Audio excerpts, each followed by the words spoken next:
Alright everyone, we start off today talking about polling. There's a link in the description to this of this video. You can see this for yourself. I think that Biden has now hit what effectively is a soft polling floor for approval. Now, disapproval, there's more wiggle room. We see that still slowly rising. I think that he's got an approval floor between 39, 38, and maybe 40, 41. And so he's hit that level, which is bad news for him. I explained this briefly the other day in my live stream, but I'll reiterate for people that didn't catch that. Very bad for him. It's very bad to hit your floor, even a soft floor, with which there is buoyancy that tries to prevent you from going lower. That is, all things considered, in the current scenario, he's bottomed out in approval, and something else additionally has to go wrong in order for him to fall further than that. It doesn't surprise me that it's at this level because Trump for the first couple of years had a soft ceiling at the same level. That's because you have an inversion of propaganda. The legacy media that would spin everything as negative for Trump for years and years, basically for his entire presidency, held his approval down at that level for a very lengthy period of time. They've circled the wagons for Biden and they have done the opposite, which is that they're trying to push his approval upward by convincing people everything's hunky-dory. Methinks that with the next inflation numbers and mainly economic issues, he'll fall further, but he'll then tend to rise back to this level unless something additional happens that people consider to be worse than what already has happened under the Biden admin. The problem for Biden is that now that he's riding his floor, while he technically speaking would have nowhere to go but up if he doesn't screw up even worse than what we've already seen, and that's going to be a hard act to follow, I think, even for Joe Biden, it also will tend to, his approval will stick to that floor like glue, unless something good goes on. It's an unsurvivable level of approval going into the midterm season. Right now, the Republicans have a massive advantage, especially for House seats, and it's unlikely he's going to rise. If all the pressure is upward from the legacy media and you've pretty much exhausted any possibility of having a mandate to do anything that your fans would like that would get maybe left-leaning independents back on board, how does he rise above this floor? He might be stuck at his soft polling floor for quite some time. Now, keep in mind, before I elaborate further on statistics, lies, damn lies in statistics in many cases, keep in mind there will be a pinned comment down below this video if you're watching on YouTube. I make exclusive content every single day on other platforms, so links therein. Approaching 73,000 people on Rumble following. At this point, I'm getting, with a smaller audience, about half as many people joining the streams as I do on YouTube and Twitch combined, by the way. You should definitely have a channel on Rumble. Just going out there and saying that, especially with Truth Social launching pretty soon here, I think in the next couple of weeks actually, you'd be nuts not to be, I think, on Rumble. Also approaching 60,000 on Odyssey. Also approaching 143,000, I think, on BitChute, so things are definitely trending upward at a fairly sharp angle. I was correct. This is the decade of the clank. We're off to a good start, even if everything else fucking sucks in the world. Here's the problem for Biden. The problem is you never want to hit that floor. Lord only knows where Trump's floor would have been. I don't think that he ever hit his soft floor because all the pressure was downward. If you've got the whole legacy media and establishment chomping at the bit for you to succeed, they love you, they think you're great, they refuse to criticize you, that's the case for Joe Biden, and you still are stuck down in the arguably sub-40 range for approval, and it'll go up and down a little bit just because of polling static, roughly within one standard deviation of the average number. So you might hit 37, you might go up to 43, but it'll be within that very narrow zone.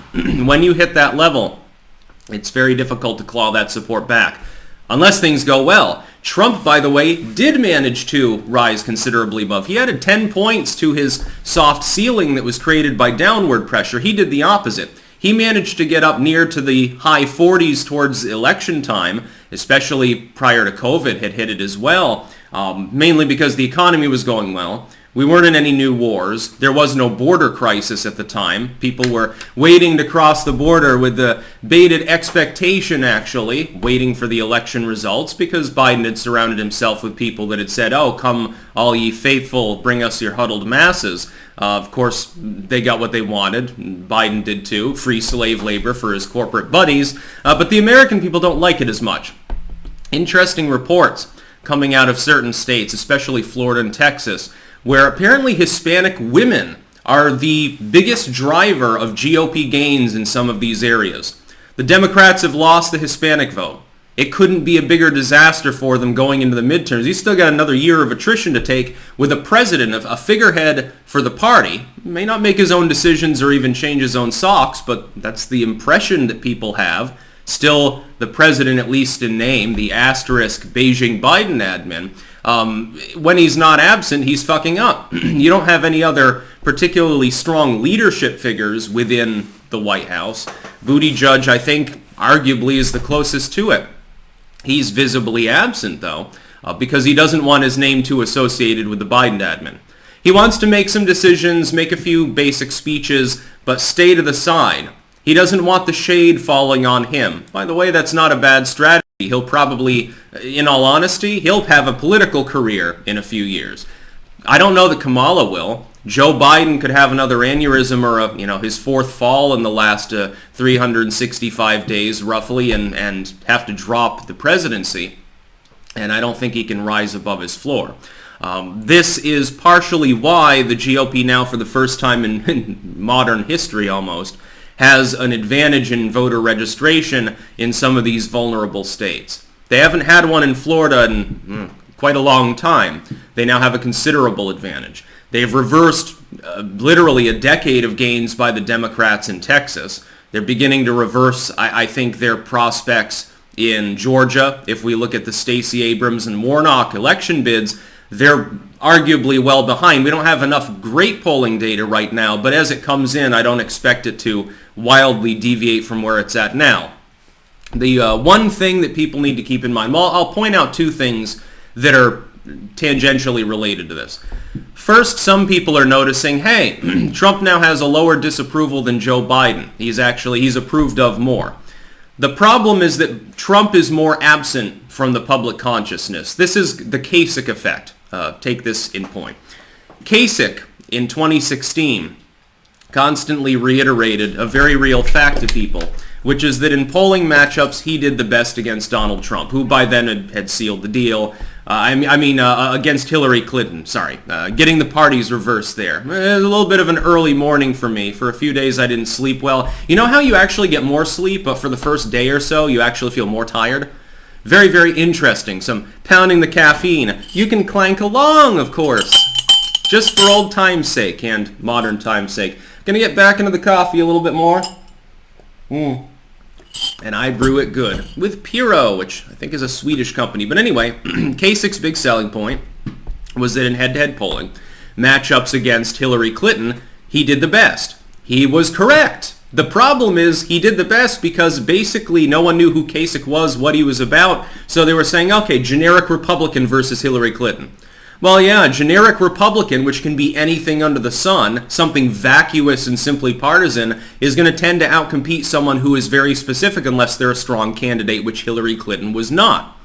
But ultimately, Kasich fell flat. I loved it when he and Rubio and Cruz were considering joining into a sort of bizarre confederacy towards the end, and it was always doomed. And here's the thing. When you look at the polling that says that Trump is more approved of than Biden, part of that is a very real truth. The numbers aren't lying. The meaning is being misconstrued. People are saying, oh, well, people are getting nostalgic for Trump.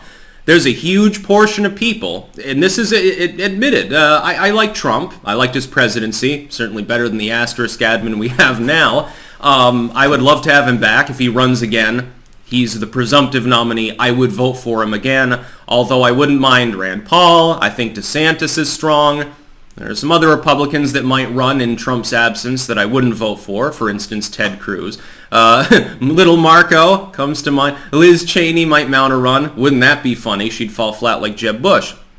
Now, people are misconstruing that and thinking, well, people are nostalgic for Donald Trump now. Partially, especially due to the economy, and there has been a massive switch in party affiliation. Keep in mind that people that were registered as Democrats that are no longer Democrats, that's not making up the bulk of the new Republicans. Most of those are drawn from the right independents that lean Republican anyway. The Democrats, meanwhile, are losing partisan support, but those people are still center-left. They've hemorrhaged independent votes. The independent voter base is now almost double what it was before.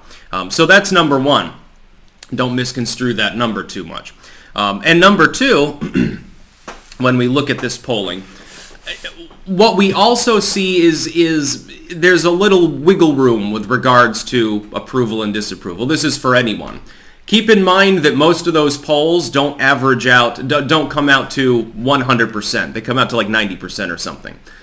At this point, if a person is fence-sitting and saying, well, I don't know if I approve of Biden, they're going to lean no, but some of those people would still pull the lever for him in a re-election bid just because he's a Democrat. In the privacy of the voting booth, that will affect some people. That being said, Biden has hit a soft floor. He could go lower. I don't know where his hard floor would be, probably about 30 or 25 or something. He could end up going Jimmy Carter mode or Bush post-Katrina mode and collapsing. But he's more likely, in the meantime, in the midterm, more likely to be about where he is now, which is terrible for Democrats. It's not apocalyptic, but it's very close to it. It's, hey, we lost, 40 House seats, maybe 50 in a landslide. We lost several Senate seats. We don't have anything now, and it's a lame duck administration. That's, by the way, a good thing. Ultimately, though, the biggest thing in the midterms will be state and local races. It won't be those federal level races for the House and Senate. Yes, inverting them is a good thing. It handicaps Biden's ability to do things. It's wonderful. He can't get any more Supreme Court nominees in, which is good because, of course, a couple of conservative justices are rather old. That's a good thing. That's wonderful. But you need more state houses. You need more gubernatorial slots. Why? Because one of the biggest things on people's mind, two of them are state level almost entirely. Education / critical race theory / school closures and lockdownerism. Those are two very important items for a great majority of the public. The Republicans can't do much about these things on the federal level. They can handicap Biden from getting legally involved, but that's mostly at the state level. So people need to get active, go out and canvass, knock on doors, run for precinct captain, knock off an old neocon or something from within the GOP. If you're within the Democratic Party, well, there's plenty of old dead wood in that party, and people are beginning to realize it, hence, I think, the statistics that we're seeing here. That's about all. Peace out.